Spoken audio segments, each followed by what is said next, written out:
È stata chiamata la giornata della memoria e dell'accoglienza. Si celebra ogni anno per ricordare quel 3 ottobre del 2013, quando 368 persone morirono in mare in un naufragio al largo di Lampedusa. Da oggi e sino al 3 ottobre, in occasione del quinto anniversario della strage, il Comitato 3 ottobre torna nelle Pelagie per commemorare tutti i migranti morti nel tentativo di raggiungere l'Europa, ma soprattutto di sensibilizzare la società civile e le istituzioni sui temi legati alle migrazioni.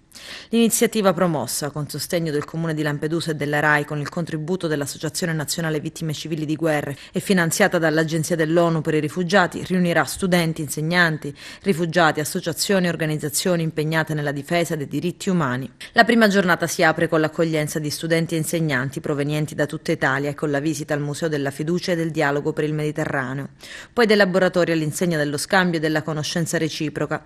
In primo piano anche le storie di vita raccontate dai rifugiati e migranti sopravvissuti al naufragio.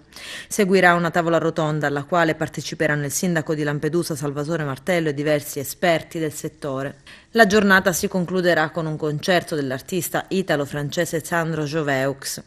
Domani 3 ottobre si svolgerà la marcia verso la Porta d'Europa, accompagnata da un momento di raccoglimento e da una cerimonia di commemorazione in mare. Un appuntamento per informare e sensibilizzare che vuole essere di incontro e confronto per riflettere insieme su una tematica sempre attuale, spesso oggetto di strumentalizzazioni e semplificazioni propagandistiche, affermano i promotori dell'iniziativa. Nonostante la drastica riduzione degli sbarchi sulle coste italiane negli ultimi mesi, dopo gli accordi con la Guardia Costiera libica, da gennaio ad oggi sono morte nel Mar Mediterraneo oltre 1.700 persone.